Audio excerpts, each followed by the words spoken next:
This is Avinash and I welcome you all to my YouTube channel Inara, जहाँ पर हम क्या करते हैं, फिजिक्स को थोड़ा आसान बनाने की कोशिश करते हैं। ठीक है। अब कुछ लेक्चर्स पहले मैंने कुछ YouTube में वीडियोस अपलोड किया था। उसमें मैंने ना बॉइलिंग पॉइंट और मेल्टिंग पॉइंट के बारे में बताया था।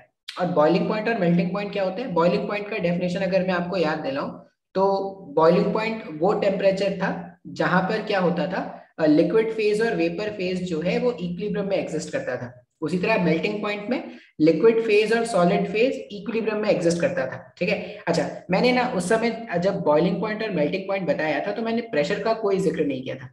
अब एक्चुअल में वाटर का बॉइलिंग पॉइंट 100 डिग्री सेल्सियस है, वाटर का फ्रीजिंग पॉइंट 0 डिग्री सेल्सियस है। कब? जब एटमॉस्फेरिक प्रेशर है, जब एटमॉस्फेरिक प्रेशर के प्रेजेंस में अगर आप बॉइलिंग पॉइंट और मेल्टिंग पॉइंट चेक करोगे तब बॉइलिंग पॉइंट आपको 100 और मेल्टिंग पॉइंट आपको 0 डिग्री सेल्सियस का मिलेगा। लेकिन अगर आप प्रेशर को चेंज करना स्टार्ट करते हो ना तो बॉइलिंग पॉइंट और मेल्टिंग पॉइंट भी क्या हो जाता है? चेंज हो जाता है। अब उसके चेंज से क्या फर्क पड़ता है, क्या फिनोमेना डेवलप होता है, आज हम क्या करने वाले हैं उसके बारे में बात करने वाले हैं। तो चलिए मैं आपको स्लाइड पर ले चलता हूं। अब ये स्लाइड मैंने कहां से पिक किया है? ये स्लाइड मैंने एनसीईआरटी बुक से पिक किया है। ठीक है। तो अगर आप देखोगे तो यहाँ पर वही मेल्टिंग पॉइंट और बॉइलिंग, देखो ये जो मेल्टिंग पॉइंट है, अगर एटमॉस्फेरिक प्रेशर के प्रेजेंस में मेल्टिंग होता है ना, बम फूट रहे, दिवाली मना रहे लोग, अगर एटमॉस्फेरिक प्रेशर के प्रेजेंस में अगर मेल्टिंग होता है 1 एटीएम के प्रेजेंस में, तो उसको क्या बोलते हैं? Normal melting point. उस एटमॉस्फेरिक प्रेशर को हम क्या बोलेंगे? Normal melting point. अच्छा, अब अगर सर प्रेशर इंक्रीज करना स्टार्ट करे तो क्या होगा?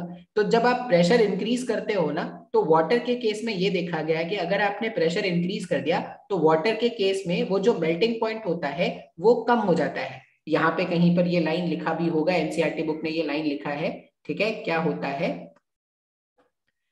This happens due to the fact that just below the wire ice melts.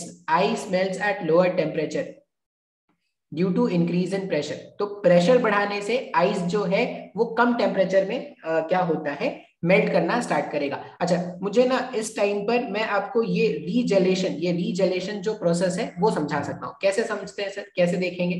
तो रीजेलेशन के लिए एक डायग्राम है एनसीईआरटी बुक में। अब क्या है, दो हैवी ब्लॉक्स पर एक आइस का क्यूब इस तरह से रख दिया गया है और हम क्या करते हैं, एक थ्रेड ले लो और इस थ्रेड को आप इस तरह से आइस के ऊपर रख दो ऐसे, और थ्रेड्स के दोनों एंड्स को आप क्या करो, मासेस से अटैच कर दो। अब मैंने आइडेंटिकल मासेस लिया है, कोई मैं एक्सेलरेशन वगैरह नहीं चाहता, तो जितना मास यहाँ पर उतना ही मास यहाँ पर। अब बिकॉज ऑफ दिस थ्रेड यहाँ पर क्या हो जाएगा, यहाँ पर जो प्रेशर है वो बढ़ जाएगा। तो प्रेशर बढ़ने के कारण क्या होता है ना, ये थ्रेड के जस्ट नीचे जो आइस होगा वो मेल्ट हो जाएगा। अब प्रेशर बढ़ा, थ्रेड के जस्ट नीचे जो आइस था वो क्या हो जाएगा? मेल्ट हो जाएगा। ऐसा सब में होता है क्या? नहीं, ऐसा सिर्फ वाटर के केस में होता है, बाकी सब में थोड़ा अलग बिहेवियर होता है। तो प्रेशर के इंक्रीज करने से वाटर, यहाँ पे जो आइस था वो वाटर में कन्वर्ट हो गया।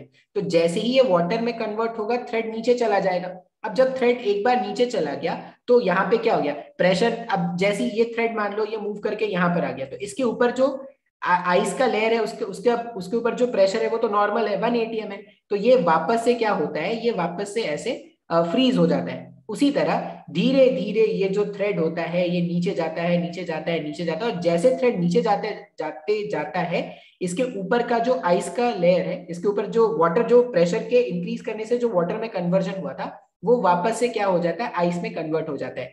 तो आप ये देखोगे कि ये पूरा का पूरा थ्रेड जो है वो इस आइस क्यूब से पास हो जाएगा, लेकिन आइस क्यूब में क्रैक नहीं दिखेगा।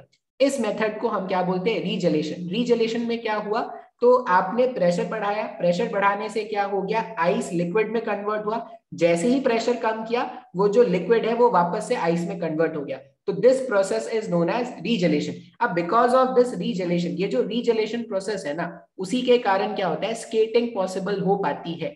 जब आइस में स्केट करने के लिए आप जाते हो तो आप क्या करते हो, वो जो आइस होता है, ठीक है, वहां पर जब आप खड़े होते हो तो वहां पे आपने प्रेशर इंक्रीज कर दिया। प्रेशर इंक्रीज करने से क्या होता है, जस्ट आपके नीचे का जो लेयर होता है, आइस का लेयर, वो पिघल जाता है, पानी बन जाता है। वो पानी जो होता है वो ल्यूब्रिकेंट के जैसा काम करता है, and because of that lubricant, एक बार जब वो ल्यूब्रिकेशन मिल गया तो आप भी क्या करते हो, दुगनी रफ्तार से भागना स्टार्ट करते हो। तो याद क्या रखना है सर, याद ये रखना है कि अगर आपने प्रेशर को इंक्रीज कर दिया तो जो मेल्टिंग पॉइंट है वो कम हो जाता है। ठीक है, इसके एग्जांपल्स क्या है, रीजलेशन एक एग्जांपल है और स्केटिंग जो है वो दूसरा एग्जांपल है। अच्छा, बॉइलिंग पॉइंट पे क्या फर्क पड़ता है सर, तो बॉइलिंग पॉइंट पे क्या फर्क पड़ता है, उसके लिए हम क्या करते हैं, उसके लिए भी हमारे पास एनसीईआरटी बुक ने कुछ अच्छे अच्छे लाइन लिख रखे हैं। अब तुमने देखा होगा कि जो प्रेशर कुकर होता है ना, उसमें खाना जल्दी बनता है, ये तुमने नोटिस किया होगा। विदाउट प्रेशर कुकर खाना जो होता है वो थोड़ा लेट से बनता है। अब प्रेशर कुकर में ऐसा क्या हो जाता है, तो आपको ये याद रखना पड़ेगा, with increase in pressure, pressure cooker मतलब ऐसा कुकर है जिसमें आपने प्रेशर बढ़ा दिया है, तो विथ इंक्रीज इन प्रेशर ये जो बॉइलिंग पॉइंट होता है, ये जो बॉइलिंग पॉइंट होता है वो क्या हो जाता है, बॉइलिंग पॉइंट बढ़ जाता है। तो बॉइलिंग पॉइंट अगर बढ़ गया तो क्या होगा, आपने प्रेशर बढ़ाया, देखो यहाँ पे लिखा है नहीं ये तो दूसरा केस है, मैं बताता हूँ।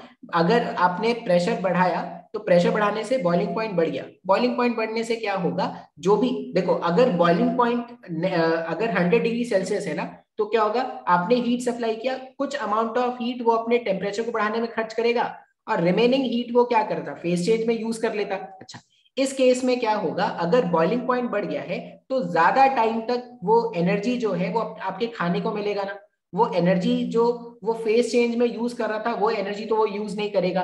तो प्रेशर के बढ़ाने से बॉइलिंग पॉइंट का वैल्यू बढ़ जाता है, इसलिए खाना जो होता है वो जल्दी बन जाता है। अच्छा, यहाँ पर एनसीईआरटी बुक ने एक लाइन लिखा है, देखो, this explains why cooking is difficult on hills. Hills में क्या हो जाता है ना, हिल्स में प्रेशर का वैल्यू कम हो जाता है, at high altitudes atmospheric pressure is lower reducing the boiling point of water. तो अगर वहां पर प्रेशर कम हो गया, प्रेशर कम होने से बॉइलिंग पॉइंट कम हो जाता है, बॉइलिंग पॉइंट कम होने से क्या होगा, जो भी आप हीट प्रोवाइड करोगे, थोड़ा बहुत टेम्परेचर बढ़ा, जैसे जो 100 डिग्री सेल्सियस में बॉईल होना था अब वो क्या हो जाएगा, 70-80 में बॉईल होना स्टार्ट होगा। तो 70-80 में बॉईल होना स्टार्ट होगा मतलब मोस्ट ऑफ द हीट जो आपका वाटर है वो कंज्यूम कर लेगा फेस चेंज कराने में, खाना को पकने में वो कम टाइम, खाना को पकने में वो कम हीट मिलेगा, ज्यादा हीट फेस चेंज में चला जाएगा। इसीलिए हाई एल्टीट्यूड्स में कुकिंग क्या होता है, थोड़ा डिफिकल्ट होता है। अच्छा, अब नॉर्मल यहाँ पे भी लिखा हुआ है, हेंस कुकिंग इज फास्टर, कहां पर, on the other hand boiling point is increased inside the pressure cooker by increasing the pressure. तो प्रेशर कुकर में खाना आसान से बन जाता है। तो आई होप आज के बाद से आपको ये प्रेशर कुकर का कंसेप्ट समझ में आ गया होगा।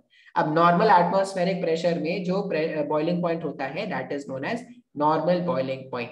ठीक है, तो रीजलेशन और प्रेशर कुकर दो बातें यहां से याद रखनी है। चलिए एंड करते हैं।